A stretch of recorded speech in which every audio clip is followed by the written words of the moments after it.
समन्ता चक्रवालेषु अत्रा गच्छन्तु देवता सद्दम्मं मुनिराजस् सुनन्तु सग्गमुक्कदं धम्मश्रवण कालो अयं बदन्ता धम्मश्रवण कालो अयं बदन्ता धम्मश्रवण कालो अयं बदन्ता नमो तस्स भगवतो अरहतो सम्मा सम्बुද්දස්ස नमो तस्स भगवतो अरहतो सम्मा सम्बुද්දස්ස नमो तस्स भगवतो अरहतो सम्मा सम्बुද්දස්ස यो भिक्खवे रूप संचेतनाय चंदरागो चित्तस्सेसो उपक्किलेसोति ඒ අපගේ ශාස්ත්‍රූ සම්මා සම්බුදුරජාණන් වහන්සේට අප හැම දිනාගේම নমස්කාරය වේවා. සුපින්වත්නි, අදත් ඔබ හැම දිනාම මේ මොහොතේ බලාපොරොත්තු වන්නේ ධර්ම ශ්‍රවණය කරන්නටයි බණ අහන්නටයි. අද මේ උතුම් දේශනාවේ සදැහැති දායකත්වයෙන් කටයුතු කරන්නේ බංගලාවත්ත මහර කඩවත පදිංචි නීතා රත්නවීර මහත්මිය ඇතුළු පින්වත් පිරිස. එයත්න්ගේ අරමුණු සිහි කරලා දේශනාව අවසානයේ පුණ්‍යානුමෝදනා කරන්නට බලාපොරොත්තු වෙනවා. දැන් ධර්ම ශ්‍රවණය කරන්නට කාලය. පින්වත්නි, බුදුරජාණන් වහන්සේ අපට ඊටාම අනුකම්පාවෙන් දයාවකින් මතුකොට වදාළ ධර්මය සම්පූර්ණයෙන්ම හිත නිවා ගැනීම පිණිස වදාළ දෙයක්. හිත නිවාගන්නේ නැතුව ඇඟ විතරක් නිවා ගැනීම ලෝකේ වැදගත් කාරණයක් නෙමෙයි.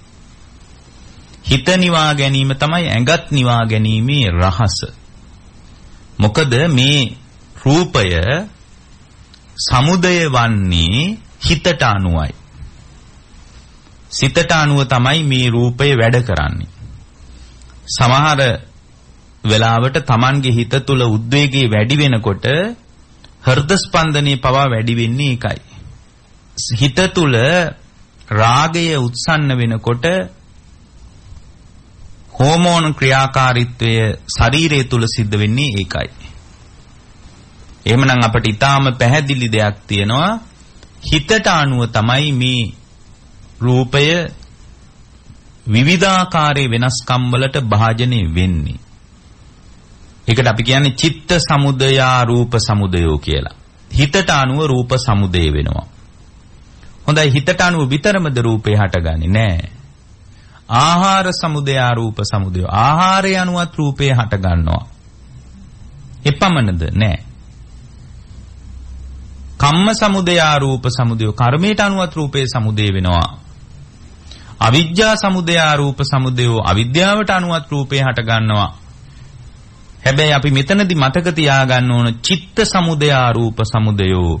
හිතට අනුවත් මේ රූපේ සමුදය වෙනවා කියන කාරණය අපි ඊටාම හොඳින් මතක තබාගත යුතුයි. ඊටාම හොඳින් මතක තබා ගන්න අවශ්‍යයි. එහෙමනම් හිත පරිස්සම් කරන්නේ නැතුව මේ මොන දේවල් පරිස්සම් කළත් වැඩක් නැහැ. හොඳයි, කොහොමද හිත පරිස්සම් කරගන්නේ? තියෙන ප්‍රශ්නය. නිර්වාණය කියන්නේ හිත තුල උද්ගත වන ආධ්‍යාත්මික ප්‍රවේශයක් විනා ඒක කායිකව උද්ගත වන තත්ත්වයක් නෙමෙයි. ඒක හිත තුල අත්දකින තත්ත්වයක්. අභ්‍යන්තර චිත්තසංතානය තුල ඇති වෙන ක්‍රියාත්මක වීමක්.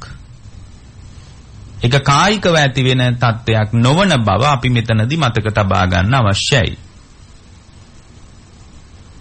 එහෙමනම් මේක හිත තුල ඇති වෙන තත්ත්වයක් නම් හිත නිවා ගැනීම, හිත සංසිඳුවා ගැනීම තුල උද්ගත වන තත්ත්වයක් නම් වෙනදට වඩා මේ ගැන අපි කතා කරන එක, මේ ගැන උනන්දු වෙන එක මේ පිළිබඳව හොයලා බලන එක බොහොම වැදගත් දෙයක්.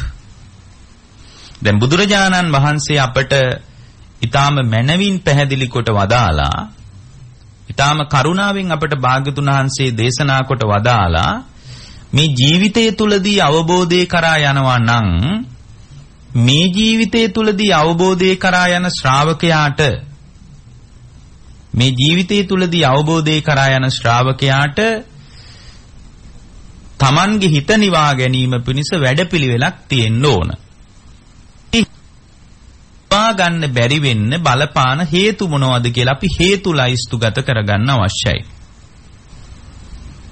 හිත ප්‍රභාස්වරයි නම් එවැනි ප්‍රභාස්වර හිතක් කොහොමද කිලිටි වෙන්නේ කියලා දැනගන්න ඕන. මොකද සිල් රැක්කත් වැඩක් නැහැ. දැන් සමහර අය හැමදාමත් සිල් ගන්නවා. නමුත් සීලයක් දියුණු කළාට වැඩක් නැහැ. හිත හදාගෙන නැත්තම්. සීල සම්පත්තිය තිබුණත් චිත්ත විපත්තිය තිබ්බොත් හිත හැදිලා නැත්තම් එයා දුගතියට වැටෙන්න පුළුවන්. සිල් රැක්කත් දුගතියට වැටෙන්න පුළුවන්. දැන් බලන්න හොඳටම අපට තේරෙනවා ඒකට සිද්ධියක්. අර එක හාමුදුරුවෝ කෙනෙක් වැඩ හිටියා. ඒ හාමුදුරුවෝ උන්වහන්සේගේ ජීවිතය තුළ කවදාවත් සීලය දුර්වල කරගත්තේ නැහැ. හැබැයි සීලය දුර්වල කරගත්තේ නැති වුණාට ඒ හාමුදුරුවන්ට එක තැනක වැරදුනා. දවසක් Tamanට උන්වහන්සේ මේ පැවිදි වෙලා ගොඩාක් කල් ගියපු හාමුදුරුවෝ කෙනෙක් නෙමෙයි. බොහොම කෙටි කාලයයි පැවිද්දට. ඉතින් මේ හාමුදුරුවන්ට Tamanගේ සහෝදරිය සිවුරක් ගෙනත් දුන්නා. ඇත්තටම වස්සාන ඍතුවේ පූජා කළාම ඒ පූජා වස්සාන ඍතුව අවසානයේ පූජා කළාම මේ හාමුදුරුවෝ කලේ එක Tamanගේ සහෝදරියට නැගණියට දීලා ඒක සිවුරක් කොට මසාගත් එක. මහලා ගෙනත් දුන්නම් මේ හාමුදුරුවෝ පොරවල බැලුවා. සිවුර බොහොම හොඳයි. පොරවල බැලුවා මේ හාමුදුරුවන්ට හරි සතුටුයි. මොකද මේ හාමුදුරුවන්ට හරියන විදියට තිබුණා. දැන් අද නම් අපිට ඕන තරම් සිවුරු පූජා කරනවා. නමුත් ඒ කාලේ පින්වත්නි එහෙම නැහැ. ඒ කාලේ සිවුරක් හදා ගන්නවා කියන්නේ බොහොම අමාරු දෙයක්. ඒක බොහොම ලේසි පහසු දෙයක් නෙමෙයි. ඒක බොහොම දුෂ්කර දෙයක්.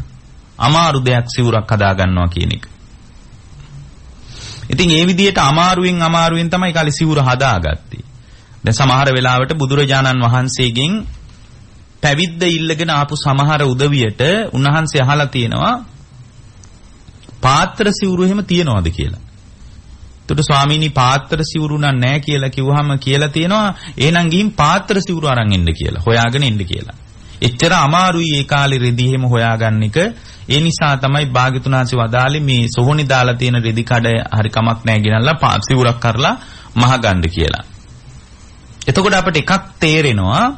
ඒ තේරෙන දේ තමයි ඒ කාලේ සිවුරක් හදා ගන්නවා කියන්නේ බොහොම අමාරු දෙයක්. දැන් මේ ස්වාමීන් වහන්සේට මේ රෙදි කෑල්ල ලැබුණාම උන්වහන්සේ බැලුවා මේක බොහොම වටිනා අවස්ථාවක්. මේකෙන් හොඳට මග් සිවුරක් හදා ගන්න ඕන. බහුභාණ්ඩිකත්වයට නෙමෙයි උන්වහන්සේගේ සිවුර දුර්වල වෙලායි තිබුණේ. උන්වහන්සේගේ සිවුර දුර්වල වෙලා තිබ්බ නිසා තමයි මේ ස්වාමීන් වහන්සේට මෙහෙම හිතුනේ.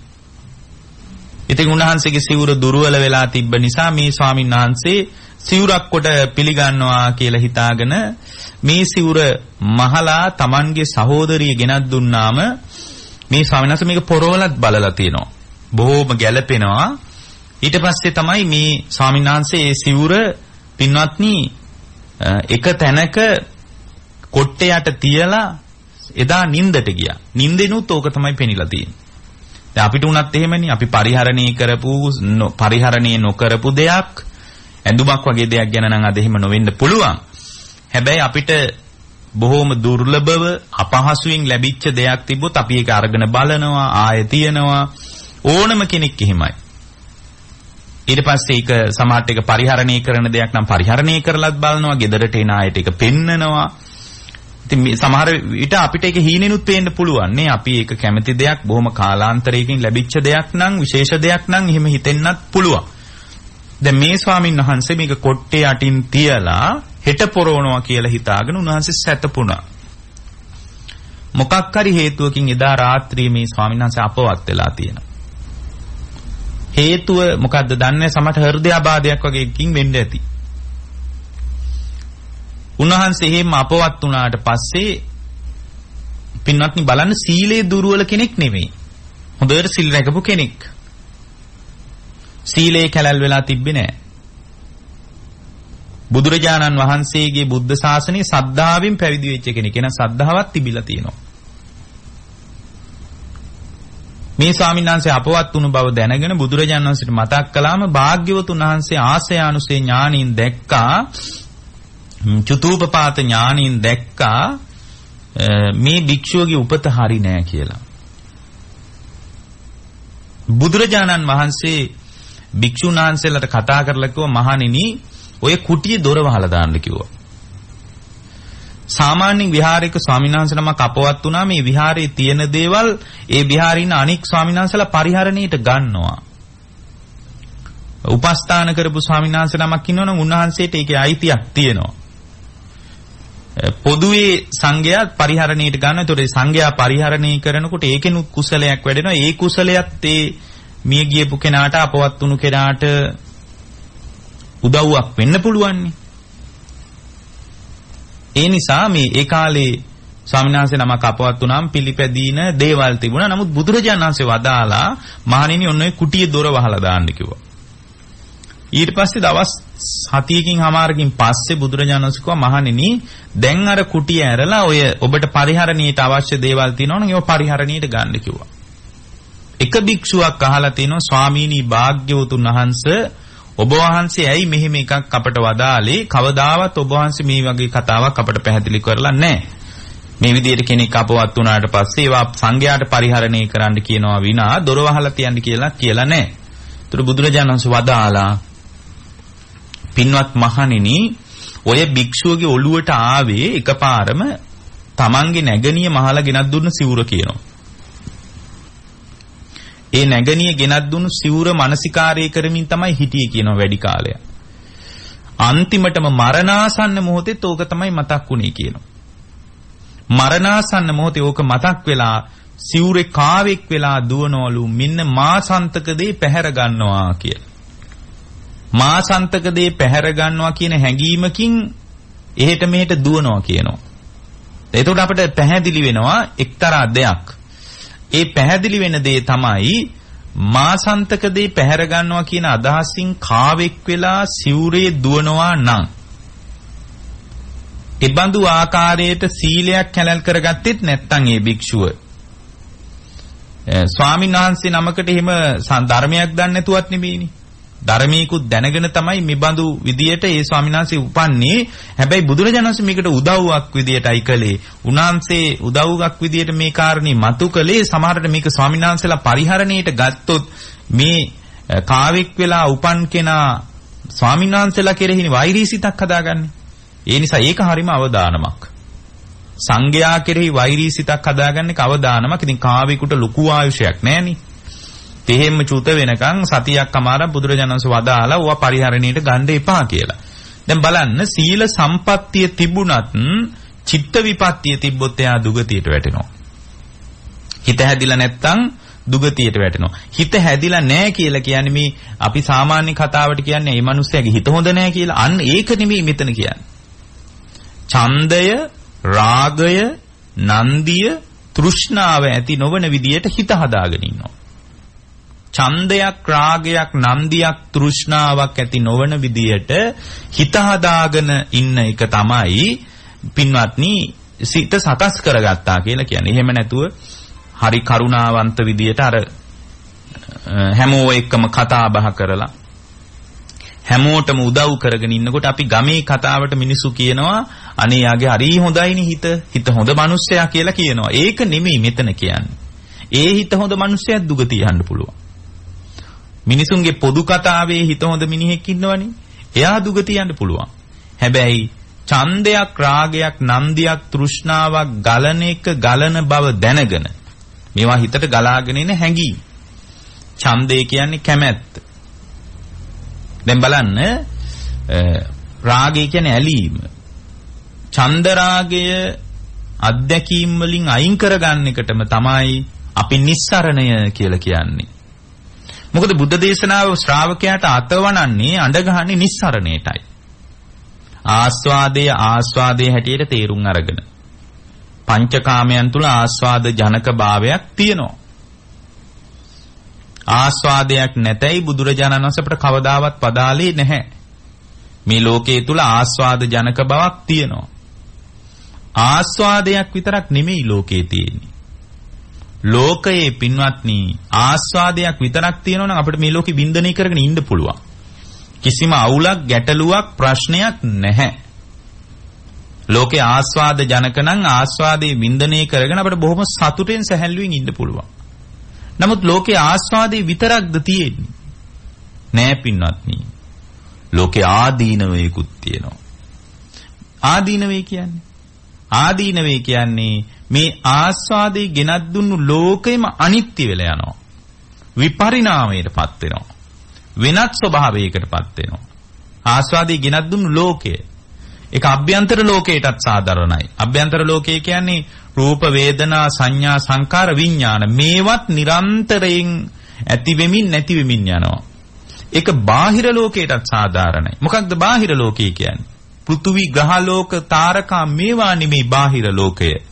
බාහිර ලෝකය කියලා මෙතන කතා කරන්නේ ඇසට පෙනෙන රූපය, කනට ඇහෙන ශබ්දය, නාසයට දැනෙන ගඳ සුවඳ, දිවට දැනෙන රස, කයට දැනෙන පහස, මනසට දැනෙන අරමුණු. ඔන්න ඔය ටික තමයි ඔබේ බාහිර ලෝකය. ඔය බාහිර ලෝකයට තමයි අපිට ඡන්දයක්, රාගයක්, නන්දියක්, තෘෂ්ණාවක් පවතින්නේ. ඡන්දයක්, රාගයක්, නන්දියක්, තෘෂ්ණාවක් ගලන්නේ නැති විදිහට බාහිර ලෝකේ පරිහරණය කරන කෙනාට කියනවා එයාගේ හිත පිරිසුදුයි කියලා. හිත පිරිසුදු, හිත හොඳයි කියලා. එහෙම හිත හැදිලා තිබ්බොත් එයාට රැකවරණයක් තියෙනවා. ඒ විදිහට හිත හදා ගැනීමේ උච්චතම අවස්ථාවට අපි කියනවා අරහත්ත්වය කියලා. එහෙනම් අරහත්ත්වය ඊට කේන්ද්‍රගතව පැහැදිලි වෙලා තියෙනවා. ඒකට අපි හොයාගෙන යන ඊටාම විශාල දහම් කොටාස, ගැඹුරු පර්යායන් කටපාඩම් කර ගැනීම, ගැඹුරින් ඉගෙන ගැනීම, හැදෑරීම්, පරේෂණ කිරීම ඒ මොකක්වත් අදාළ නැහැ. මොකද මේ ධර්මයේ අපට භාග්‍යතුන් වහන්සේ වදාලේ Tamanගේ අභ්‍යන්තර ප්‍රශ්නේ විසඳා ගන්න විනා මේක මේ කටපාඩම් කරගෙන මතක ශක්තිය දියුණු කරගෙන අමාරුවෙන් මතක තියාගෙන ගාථා පාඩම් කරගෙන ඉන්න ඕන එකක් නෙමෙයි මේ ධර්මයේ. එහෙම අමාරුවෙන් කරන්න ඕන වැඩක් නෙමෙයි මේක. එහෙම අමාරුවෙන් මේක කරන එක කිසි තේරුමකුත් නැහැ. ඒ නිසා පින්වත්නි ඔබ හොඳට තේරුම් ගන්න මේ කාරණය.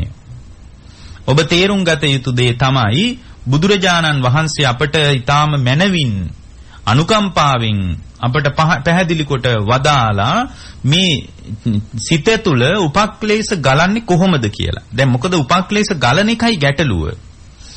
හිත ප්‍රභාස්වරව පවතිනවා. ප්‍රභාස්වරයි හිත. පුංචි දරුවෙක්ගේ හිත ප්‍රභාස්වරයි. ඒ ප්‍රභාස්වරයි කියලා කියන්නේ කෙලෙස් ඇති වෙන මූලික ස්වභාවය නෑ නෙමෙයි. කෙලෙස් ඇති වෙන මූලික ස්වභාවයට කියන්නේ මොකද්ද? ඒවට කියන්නේ අනුසය කියලා. අනුසය. අනුසය පවතින තාක්කල් විතරයි පින්වත්නි උපදින්නේ. කාමරාගානුසය, පටිඝානුසය, භවරාගානුසය, මානානුසය, විචිකිච්ඡානුසය ආදී අවිජ්ජානුසය ආදී අනුසය තියෙනවා හිතේ. ඒවා සාංශාරිකවම පෝෂණීය වෙවි ආපු දේවල්. අනුසය තියෙනකන් විතරයි පින්වත්නි මිනිහෙක් උපදින්නේ. අනුසය නැත්තම් උපදින්නේ නැහැ. වෙන මොනවා කළත් වැඩක් නැහැ. අනුසය හිතේ තිබ්බොත් අනුසය බොහොම ටිකක් ඇති නැවත උපත හදලා දෙන්න. ප්‍රතිසන්දිය හදලා දෙන්න පොඩ්ඩක් ඇති අනුසය. චේතනාද කල්පනාද මොකුත් ඕනේ නැහැ. හරියට විශාල රූස්ස ගහක වටේට මුල් ගොඩාක් ඇදිලා තියෙනවනේ. ඔය මුල් මොනවා කැපුවත් පින්නත් එහෙම රූස්ස ගහක් මැරෙන්නේ නැහැ. රූස්ස ගහක් මරනවා නම් මොකද්ද කරන්න ඕනේ? මුදුන් මුල කපන්න ඕනේ. ඒ මුදුන් මුල කැපුවට පස්සේ තමයි පොළවේ සාරය උඩට අදින්නේ නැත්තේ. මොකද පොළවේ සාරය නම් වූ අනුසය ඒ කියන්නේ පොළවේ සාරය අනුසය හරහා තමයි උඩට අදින්නේ. පොළවේ සාරය කියන්නේ දැන් බුදුරජාණන් වහන්සේ ක්ෂේත්‍රයේ විදියට අපිට පෙන්වුවේ කර්මය. කම්මං කෙත්තං කර්මය කියන කුඹුරේ තමයි මේ විඥානයේ කියන බීජේ පැලවිලා තියෙන්නේ. තණ්හාවෙන්ද ආසේවනේ ලැබෙමින්. ඒක ශක්තිමත් මේ කර්මයේ කියන කුඹුරේ කර්මයේ කියන කෙතේ කර්මයේ කියන ක්ෂේත්‍රයේ භූමියේ පොළොවේ සාරේ උඩට අදින්නේ මුදුන් මුල තමයි අනුසය. අනුසය යම් වෙලාවක අයින් කරලා දැම්මොත් අනුසය අයින් කරලා දාපු තැනක ගහ බැලූ බැල්මට හැම්ම තියේ. මොකද මහා රූස්ස අවුරුදු ගාණක් පෝෂණය වෙච්ච ශක්තිමත්ව මේ පොළොවේ පිහිටා තිබෙන ගහක් එකපාර මෙහිම මරන්න පුළුවන් කමක් නැහැ. හැබැයි පොළොවේ සාරේ උඩට අදින් නැත්තම් ගහ නැවත ගහේ සාරය තුල වැඩිමක් තියෙයිද? නැහැ. බැලූ බැල්මට ගහක් විදියටමත් තියෙයි. හාරලා අමාරුවෙන් මහ රූස්ස ගහක මුදුන් මුල හොයාගෙන කපලා දානවා කියන එක ලේසි වැඩක් නෙමෙයිනේ. ඒ වගේ ධර්මීය වැඩෙත් අමාරු වැඩක්. ඒක ලේසි වැඩක් නෙමෙයි. හැබැයි මේක හාරගෙන ගිහින් මේ මුදුන් මුල කපලා දාන වැඩපිළිවෙල අපිට භාගතුන් වහන්සේ බොහොම ලස්සනට දේශනා කළා. ඒක ඊටාම මනරම් පැහැදිලි කිරීමක්. ඒක ඊටා ආශ්චර්යජනක පැහැදිලි කිරීමක්. ඒක ලෝකයට හම්බ වෙන කතාවක් නෙමෙයි. ලෝකයට මෙබඳු කතාවක් මුණ ගැහින්නේ නැහැ පින්වත්නි. මේක ඊටා විශිෂ්ට කතාවක්. මේක ලෝකයේ කිසිවෙක් නොදන්නා කතාවක්. මහ රූස්ස ගහක මුදුන් මුල හොයාගෙන ගිහින් ඒ මුදුන් මුල කපලා දාලා නැවත පොළොවේ සාරේ ගහට අදින් නැති වෙන විදියට සම්පූර්ණයෙන් කර්මයේ නිරුද්ධ කරලා දාලා ආශ්‍රව අයින් කරලා දාලා ඒකට අපි කියන්නේ අනුසය අයින් කරලා දාලා ආශ්‍රව ක්ෂය කරලා ආසවක්ඛය ඥානෙ උපදවා ගැනීම. මොකද ආශ්‍රව වල මූලික අවධිය තමයි අනුසය කියන්නේ. ආශ්‍රව වල මල්ලි වගේ අනුසය. අනුසයේම සංවර්ධිත අවස්ථාව තමයි ආශ්‍රව කියන්නේ. ආශ්‍රව තියෙන තාක්කල් තමයි අවිද්‍යාව ඇති වෙන්නේ. අවිද්‍යාව තියෙන තාක්කල් තමයි තණ්හාව තියෙන්නේ. තණ්හාව තියෙන තාක්කල් තමයි ජරා මරණ තියෙන්නේ. ඕක එක්තරා විදියක පටිච්ච සමුප්පාදය පිළිබඳ හකුලුවා දැක්වීමක්. කෙටියෙන් පැහැදිලි කිරීමක්. එහෙමනම් අනුසය කියන தত্ত্বය පොළොවෙන් ගහට සාරය අදින් නැති තත්වයට හිත හදා. නමුත් ගහේ වෙනසක් නැති වෙන්න පුළුවන්. දැන් ගහ බැලූ බැල්මට ඒ විදිහටම තියෙනවා. ඒතර කෙනෙක් කියන්න පුළුවන් මේ ගහ යසාගේට තියෙන්නේ කියලා. නමුත් ගහ යසාගේට තිබ්බට සාරේ පොළොවෙන් අදින්නේ නැහැ දැන්. මොකද සාරේ අදින සම්පූර්ණ සම්බන්ධතාවයේ බිඳවට්ටලයි තියෙන්නේ. ඒ වගේ එකනේ රහතන් වහන්සේ නමක් රහත් වුණා කියලා එදාම පිරිනිවන් පාන්නේ නැත්තේ. රහත් වෙලා උන්වහන්සේත් ඒ විදියටම ඉන්නවා සුපුරුදු විදියට. වළඳනවා, වඩිනවා, ඉන්නවා. මම ආද රහත් වුණා එහෙනම් මං අද පිරිනිවන් පාන්නම් කියලා උන්වහන්සේ පිරිනිවන් පානවද? නැහැ. නමුත් පිරිනිවන් පාන්නේ නැහැ කියලා උන්වහන්සේ තුල ආශ්‍රව තියනවද? නැහැ. උන්වහන්සේ තුල ආයතන හයෙන් අත්දැකීම් ලෝකයේ තුල කවදාවත් ප්‍රපංචකරණයක් දක්වා උන්වහන්සේගේ ක්‍රියාවලිය උඩුදුවන්නේ නැහැ. දැකපු දේ දැකුණුත් දැක්ක තැන අතහැරෙන මට්ටමටයි උන්වහන්සේ හිත හදාගෙන ඉන්නේ. අහපු දේ ඇහිච්ච තැනම අතහැරෙන මට්ටමටයි හිත හදාගෙන ඉන්නේ. දැනුණු දේ දැනිච්ච තැනම අතහැරෙන මට්ටමටයි හිත හදාගෙන ඉන්නේ. සිතුණු දේ සිතිච්ච තැනම අතහැරෙන මට්ටමටයි උන්වහන්සේ හිත හදාගෙන ඉන්නේ. ඒක ස්ථාවර තත්වයක් බවට පත් කරගෙනයි අරහත්ත්වයට පත් වුණු උත්තමයා වැඩ ඉන්නේ. නමුත් බැලූ බැල්මට වෙනත් මිනිහෙක් විදියටම උන්වහන්සේ තුල ක්‍රියාත්මක වීම නැද්ද? වළඳනවා, උන්වහන්සේ වඩිනවා, කතා බහ කරනවා, hina වෙනවා. සාමාන්‍ය සුපුරුදු ජීවිතේ තියෙනවා. හැබැයි අනුසය නැහැ. අර මුදුන් මුල කැපුවට ගහ ඒ විදියටම තියෙනවා වගේ. මුදුන් මුල කපලා දාලා අනුසය නැහැ. අනුසය ක්‍රියාත්මක වෙන්නේ නැහැ. ඇයි එහෙම ගහක් මුදුන් මුල කැපුවත් පොළොවේම පිහිටලා තියෙන්නේ? එකපාර මැරෙන්නෙත් නෑ ගහ. දැන් බලන්න ওই මහා රූස්ස ගහක මුදුන් මුල කැපුවා කියලා අතු එහෙම වේලිලා ගිහින් පහුවෙන්නේ දම කොළ ටික හැලෙනවද? නෑ. ඇයි? දැනට අදගත්ත සාරයක් තියෙනවා. අන්න ඒ වගේ පින්වත්නි රහතන් වහන්සේත් එදාම පහුවෙන්ද පිරිනිවන් පාන්නේ නැත්තේ පුරාණ කර්මී විසින් පුනර්භවයේ හදලා ඉවරයි දැන්. ඒක පුරාණ කර්මී විසින් කරන දෙයක්. පුරාණ කර්මයේ විසින් පුනර්භවය හදලා තින ඒකයි ජීවිතේන්ද්‍රිය රූපේ බිඳ වැටෙන්නේ නැත්තේ. ඒක නිරුද්ධ කරන්න බෑ. නව කර්මයේ නිරුද්ධයි තමයි. නමුත් අර පුනර්භවය හදලා දුන කර්ම ශක්තියක් තියෙනවනේ. ඒ කර්ම ශක්තිය නිරුද්ධ කරන්න බෑ. පුරාණ පුනර්භවයේ විසින් කර්මය හදලා දුන්නද ඒ තාක් කාලයක් පින්වත්නි ජීවිතේන්ද්‍රිය රූපේ බිඳ වැටෙන්නේ නැහැ. අවබෝධයටපත් තුනක් හැබැයි නැවත අලුතෙන් කර්ම සකස් වීමක් ඒ බඳු උත්තමයෙක් තුල මුනිවරයෙක් තුල දකින්න ලැබෙන්නේ නැහැ. දැන් අපි මෙතනදී දැනගලන එක තමයි ගැටලුව. හිතට උපක්ලේශ ගලන එකමයි ගැටලුව. හිතට උපක්ලේශ ගලාගෙන ඉන්නේ නැත්තම් කිසිම ගැටලුවක් නැහැ. හිතට උපක්ලේශ ගලන්නේ නැත්තම් කිසි ප්‍රශ්නයක් නැහැ. දැන් අපි එහෙමනම් දැනගන්න ඕන ධර්මයේ හරහා කොහොමද හිතට උපක්ලේශ ගලාගෙන එන්නේ? කොහෙන්ද හිතට උපක්ලේශ ගලන්නේ කියලා ඊටාම මනවින් අපි තේරුම් ගන්න අවශ්‍යයි. කොහොමද පින්වත්නි ඇත්තටම මේ හිතට උපක්ලේශ ගලන්නේ? හිතට උපක්ලේශ ගලන තැන් ටික ගැන දැනගන්න ඕන. ඒකට තමයි අපි මුලින් මේ දේශනාවට මාතෘකා පාඩයක් පැහැදිලි කළේ. මේක තියෙන චේතනා සූත්‍රයේ චේතනා නමින් සූත්‍ර කීපයක් තියෙනවා ධර්මයේ. චේතනා සූත්‍රයේ තියෙනවා පින්වත්නි මේ දේශනාව බුදුරජාණන් වහන්සේ සවැත් නුවර ජේතවනාරාමේ වැඩ ඉන්න කාලේ දේශනා කළේ. සවැත් නුවර ජේතවනාරාමේ බුදුරජාණන් වහන්සේ වැඩ ඉන්නකොට බුදුරජාණන් වහන්සේ භික්ෂු සංඝයා අමතලා මේ පැහැදිලි කරපු ඊටාම රමණීය දේශනාවක්.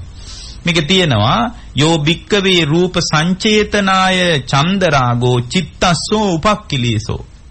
පින්වත් මහණෙනි රූපයේ මුල් කොටගෙන ඇතිවන චේතනාව කෙරෙහි යම් චන්දරාගයක් ඇද්ද ඒකටම තමයි පින්වත් මහණෙනි උපක්ඛිලේශය කියලා කියන්නේ. බලන්න කොච්චර පැහැදිලිද. මොකද්ද භාගතුන් වහන්සේ මතක් කළේ යෝ භික්කවේ රූප සංචේතනාය චන්දරාගෝ චිත්තස්සේසෝ උපක්ඛිලේසෝ. මහණෙනි රූපය මුල් කරගෙන ඇතිවෙන චේතනාව කෙරෙහි යම් චන්දරාගයක් ඇද්ද? රූපය මුල් කරගෙන ඇතිවන චේතනාව කෙරෙහි ඒ පුද්ගලයා තුළ යම් චන්දරාගයක් ඇද්ද? චන්දරාගයක් ඇද්ද? අන්න ඒ චන්දරාගයට තමයි පින්වත් මහණෙනි උපක්ඛිලේශය කියලා කියන්නේ. වෙන දෙයකට නෙමෙයි. ඒ වගේම භාගතුන් වහන්සේ මතක් කරනවා සද්ද සංචේතනාය චන්දරාගෝ චිත්තස්සේසෝ උපක්ඛිලේසෝ.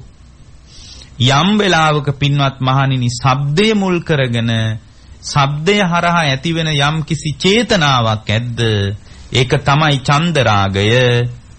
ඒකටම තමයි කියන්නේ උපක්ඛිලේශය කියලා. ගන්ධ සංචේතනාය චන්දරාගෝ චිත්තස්සේසෝ උපක්ඛිලේසෝ.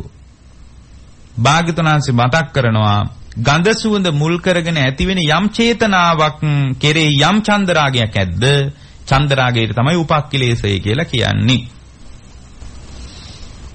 ඊළඟට භාග්‍යවතුන් වහන්සේ මතක් කරනවා රස සංඥාය චන්දරාගෝ චිත්තස්සේසෝ උපක්ඛිලේසෝ. රසය මුල් කරගෙන ඇතිවෙන යම් කිසි චේතනාවන්ගේ පහළවීමක් ඇද්ද ඒකට තමයි ඒවා කෙරෙහි චන්දරාගයක් ඇද්ද ඒ චන්දරාගයටම තමයි හිතේ උපක්ඛිලේශය කියලා කියන්නේ. පොට්ටබ්බ සංචේතනායි චන්දරාගෝ චිත්තස්සේසෝ උපක්ඛිලේසෝ. පොට්ටබ්බය කෙරෙහි කයට දැනෙන පහස කෙරෙහි පොට්ටබ්බය කියන්නේ ඒකයි. පොට්ටබ්බේ මුල් කරගෙන ඇති වෙනවා සිතුවිලි හිතට. ඒකයි ඒවට කියන්නේ පොට්ටබ්බ සංචේතනා කියලා. පහස මුල් කරගෙන යම්කිසි චේතනාවන් පහළ වෙනවද ඒවා කෙරෙහි යම් චන්දරාගයක් පවත්වනවද ඒ චන්දරාගයේ පැවැත්මම තමයි හිතේ උපක්ඛිලේශය කියලා කියන්නේ. ඊළඟට බුදුරජාණන් වහන්සේ මතක් කරනවා ධම්ම සංචේතනාය චන්දරාගෝ චිත්තස්සේසෝ උපක්ඛිලේශෝ. ධම්ම සංචේතනාව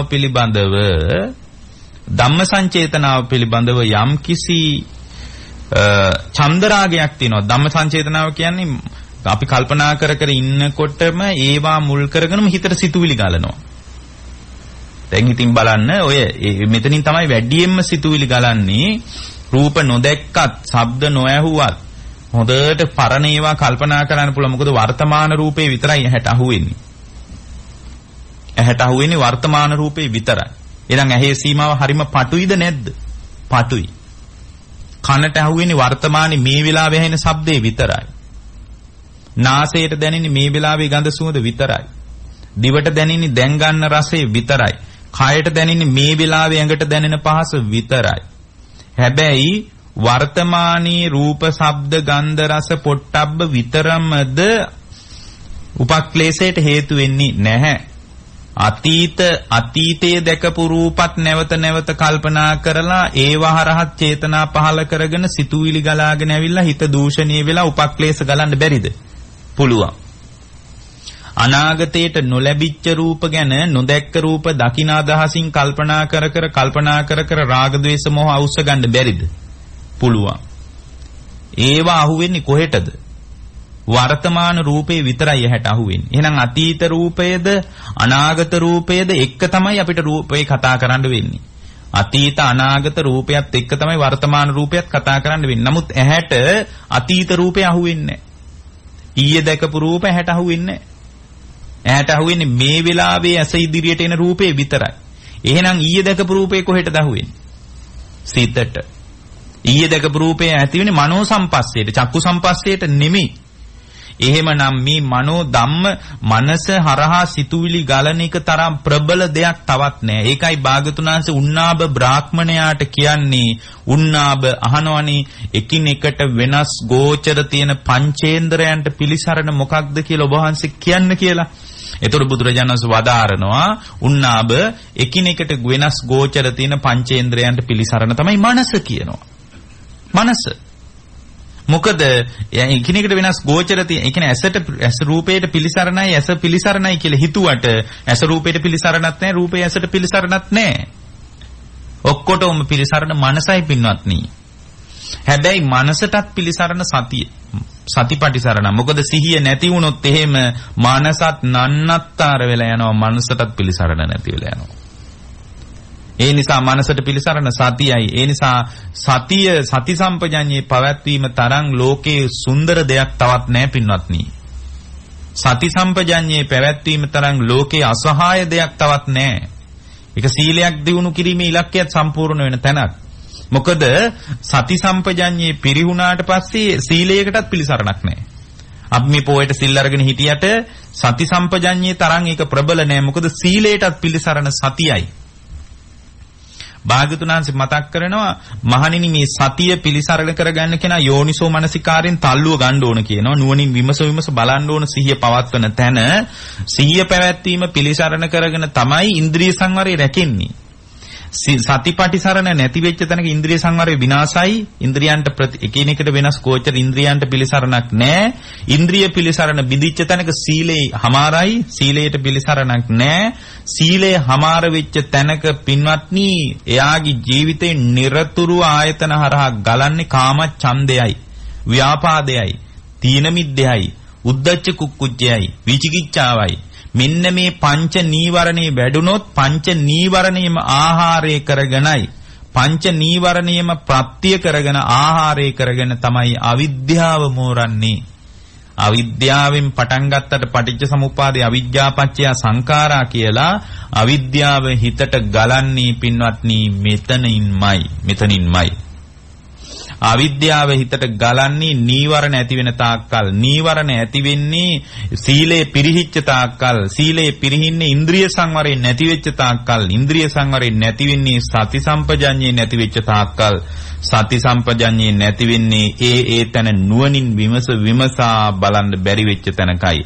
එහෙම බැලුවොත් මුළු බුද්ධ ශාසනයම පවතින්නේ යෝනිසෝ මනසිකාරය මත. යෝනිසෝ මනසිකාරය මත. මුළු බුද්ධ ශාසනයේම ඉලක්කය පවතින එතන සීලේ මත නෙමෙයි. කෙනෙක් කියන්න පුළුවන් අපි කොච්චර බුදුදහමට ලැබීද? ඇයි කියලා අහනකොට එයා කියනවා බලන්න අපි දිහා අපි පොයට සිල් ගන්න එක වරද්දනවද? අපි දානි ටික දෙන එක වරද්දනවද? අපිනේ බෞද්ධයෝ කියලා. නෑ පින්වත්නි.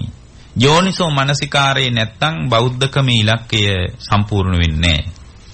දැන් මෙතන බොහොම ලස්සන කාරණයක් භාග්‍යතුන් වහන්සේ වදාලා. මොකක්ද ඒ තමයි පින්වත්නි රූප සංචේතනා, ශබ්ද සංචේතනා මේවා. ඒ කියන්නේ මේ විදිහට පින්වත්නි එහෙමනම් සිත උපක්ලේශ වලින් යටවීම පැති 6කින් විතරයි වෙන්නේ. හිතේ උපක්ලේශමනි ගැටලුව.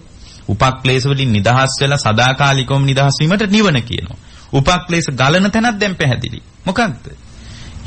හිතට සිතුවිලි උපක්ලේශ ගලන්නේ ඇසෙන් දකින රූපේ නිසා ඇති වෙන සිතුවිලි නිසා. ඒකයි මෙතන කියන්නේ රූප සංචේතනායේ චන්දරාගෝ චිත්තස්සේස උපක්ලේශෝ. ඒ කියන්නේ යහින් රූප දකින්න එකද අවුල එහෙමනම්? නෑ. දකින්න රූපේ කෙරෙහි චන්දරාගය හදන එකයි අවුල. ශබ්ද අහන එක නෙමෙයි අවුල. අහන ශබ්දේ කෙරෙහි චන්දරාගය හදන එකයි අවුල. ඒ කියන්නේ ඇස හරහා, කන හරහා, නාසය හරහා, දිව හරහා, කය හරහා, මනස හරහා. පින්වත්නි, සිතුවිලි ගලන්නේ නැත්තම් මේ සිතුවිලි ගලන්නේ නැති තැනක උපක්ලේශ නැහැ. ඇස කන නාසය දිව කය මනස හරහා අද්දකීම් ලෝකයේ කෙරෙහි චන්දරාගේ පැවැත්වුවොත් රූප සංචේතනායි බිකේ රූපේ කෙරෙහිත් නෙමෙයි. රූප සංචේතනාව කෙරෙහි. මොකද රූප සංචේතනාව කියන්නේ ඇහෙන් රූප දැක්කාම යා සිතුවිලි හදා ගන්නවා. ලස්සනයි සුඛයි සැපයි සනීපයි කියන සිතුවිලි හදා. ඒ ලස්සනයි කියන හැම වෙලාවකම හිත තුල රාගය මෝරනවා. දකින්න රූපයත් එක්ක ගැටෙන හැම වෙලාවකම පින්වත්නි ද්වේෂය මෝරනවා. එහෙමනම් අහන දකින්න දැනෙන හිතෙන ලෝකයේ කෙරෙහි චන්දරාගේ ඇති නොවන ආකාරයට යම් වෙලාවක යා ආයතන 6 පරිහරණය කළොත් එතන පින්වත්නි චිත්තස්සේසෝ උපක්ඛිලේසෝ සිතේ උපක්ලේශ කවදාවත් ඇති වෙන්නේ නැහැ. උපක්ලේශමයි ගැට එන නිවන තියෙන ආයතන 6 තුල සදාකාලිකවම නිවීම මතයි. ඇස්පියාගෙන ඉන්න එක මතවත්, කන් දෙක වහගෙන ඉන්න එක මතවත් නොව තමා අත්දකින අත්දැකීම් ලෝකයේ තුල පින්වත්නි ඒ පුද්ගලයා විසින් චන්දරාගයේ ගලන්නේ නැති විදියට එයා පරිහරණය කරනවා නම් කිසි ප්‍රශ්නයක් නැහැ.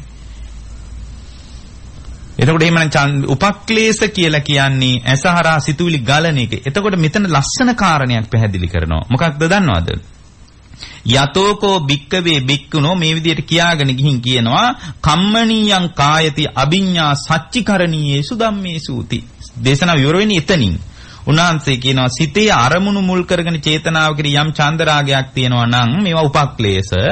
ඇස කන නාසය දිව කය මනස හරහා අත්දකින්න ලෝකයේ කෙරෙහි සිතුවිලි හිතට ගලාගෙන එනවා. ඒවා චන්දරාගයෙන් තෙත් කරනවා ඇහෙන් දකින්න රූපය. එතකොට සිතුවිලි යමක් ගන්නවනේ. ඒ සිතුවිලි වලට කියනවා මේ සිතුවිලි වලට කියනවා පින්නත් උපක්ලේශ කියලා. උපක්ලේශ. ක්ලේශයන්ගේ උපකාරණා. පින්වත් මහන්නි යම් දවසක මේවා පිළිබඳ යථාර්ථ අවබෝධයටපත් වුනොත් එතන ඊළඟට පැහැදිලි කරනවා කම්මනීයං කායති අභිඤ්ඤා සච්චිකරණීයේසු ධම්මේසු.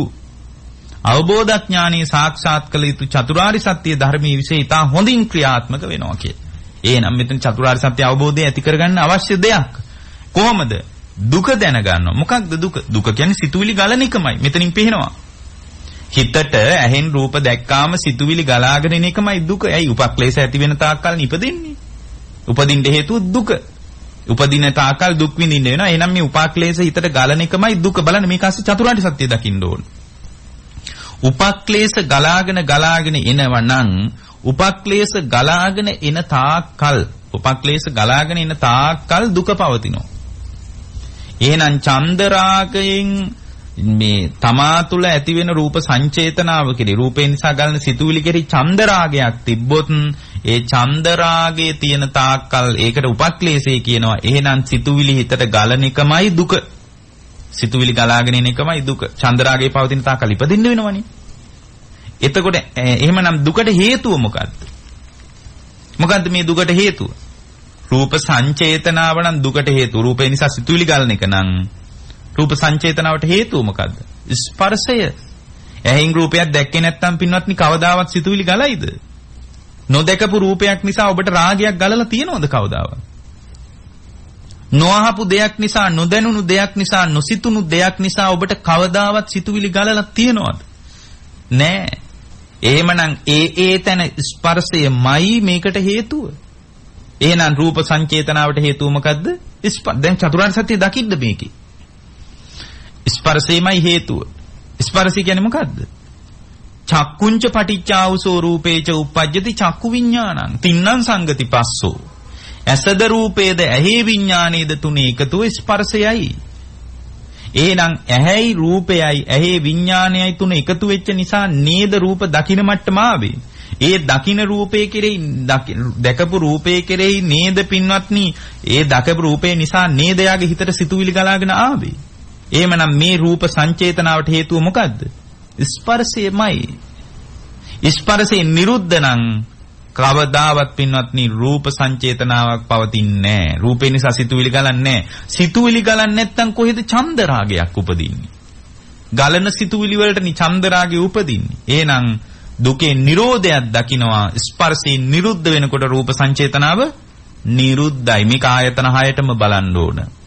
ඒක නිරුද්ධ වී යන ස්වභාවයක් නම් තියෙන්නේ. ඒකට ප්‍රතිපදාවක් වදාලා මොකක්ද? ප්‍රතිපදාවක් දැන ආර්ය අෂ්ටාංගික මාර්ගය. මේ පිළිබඳ මේ නුවණටම තමයි සම්මාදිට්ඨිය කියන්නේ.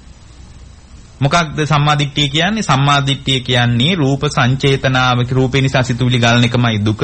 සිතුවිලි ගලන්නේ නැත්තම් දුකක් නැහැ. සිතුවිලි ගලන්නේ ස්පර්ශය නිසා. ස්පර්ශي නිරුද්ධ වීමෙන් රූප සංචේතනාව නිරුද්ධ වෙලා යනවා. ඒකට ප්‍රතිපදාව ආර්ය අෂ්ටාංගික මාර්ගය කියලා දැනගන්න එකමයි සම්මාදිට්ඨිය. ඒ සම්මාදිට්ඨිය කියන්නේ දුක්ඛේ ඥානං, දුක්ඛ සමුදය ඥානං, දුක්ඛ නිරෝධේ ඥානං, දුක්ඛ නිරෝධගාමිනී පටිපදාය ඥානං අයං උච්චතාවුසෝ සම්මාදිට්ඨිය. එහෙමයි සම්මාදිට්ඨිය තෝරලා තියෙන්නේ.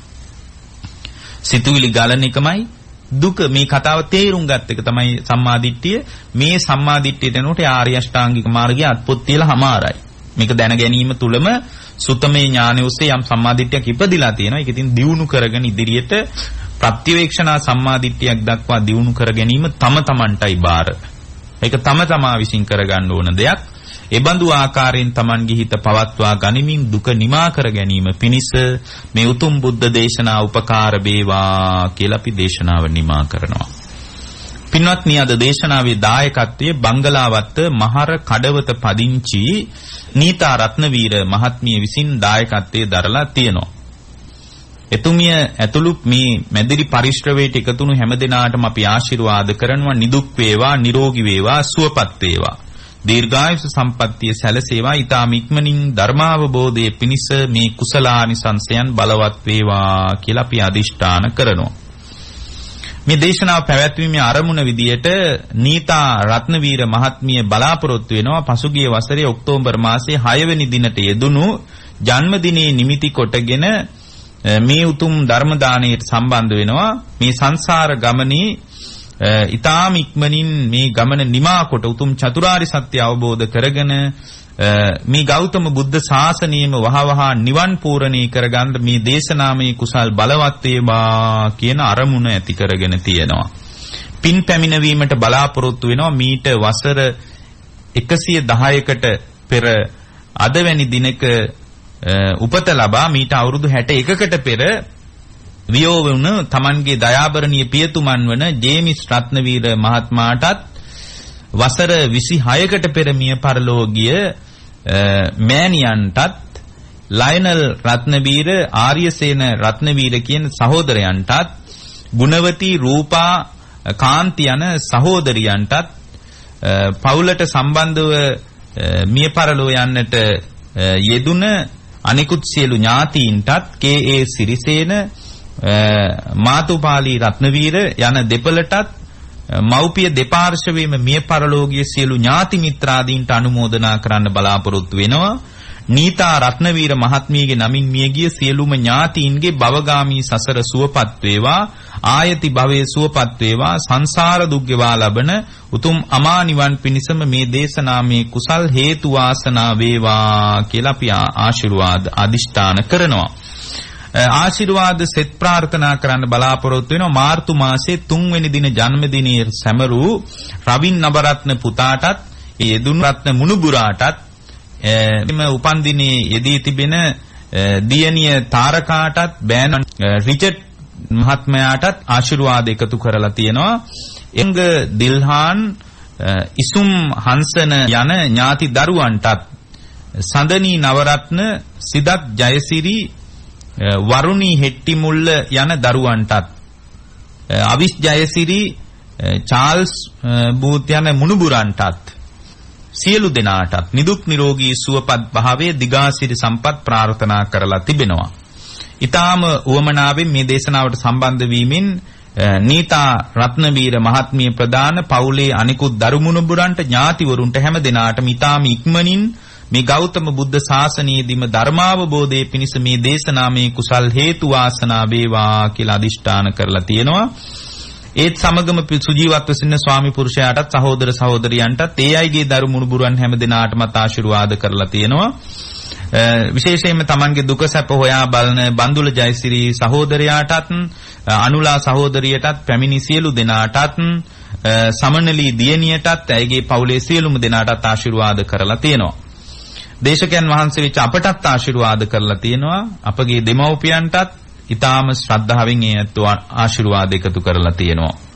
බෞද්ධ මාධ්‍ය ජාලයේ වර්තමානයේ මේ කටයුතු මෙහෙයවමින් කටයුතු කරන බොරලන්දේ වජිරඥාන නායක ස්වාමීන් වහන්සේ ප්‍රධාන කාර්ය මණ්ඩලයේ හැම දිනාටම ජීවිතාවබෝධයේ පිණිස මේ කුසල් බලවත් වේවා කියලා අදිෂ්ඨාන කොට තිබෙනවා. අද දිනට 10 වෙනි විවාහ සංවත්සරයේ යෙදෙන රවීන් පුතාට සහ වරුණි දියණියට නිදුක් නිරෝගී සුවපත් භාවය ප්‍රාර්ථනා කරලා තියෙනවා. ඒත් සමගම බෞද්ධ මාධ්‍ය ජාලයේ ආරම්භ කොට මේ සම්බෝධි විහාරස්ථානයේදී මෙබඳු උතුම් කාර්යයක් බොහෝ කාලයකට පෙර සිද්ධ කරපු ආරම්භ කරපු බොහෝ පිරිසකට ධර්ම දානයේ පිණිස මෙබඳු කටයුත්තක් ආරම්භ කළ පින්වත් අපවත් වී වදාළ බෞද්ධ මාධ්‍ය ජාලයේ නිර්මාතෘවරයන් වහන්සේ වන නම කියන්න අවසරයි දරණාගම කුසල ධම්මනායක ස්වාමීන් වහන්සේට දුතුම් චතුරාර්ය සත්‍ය අවබෝධයේ පිණිස මේ දේශනාමේ කුසල් හේතු වේවා කියලා අදිෂ්ඨානය කොට තිබෙනවා.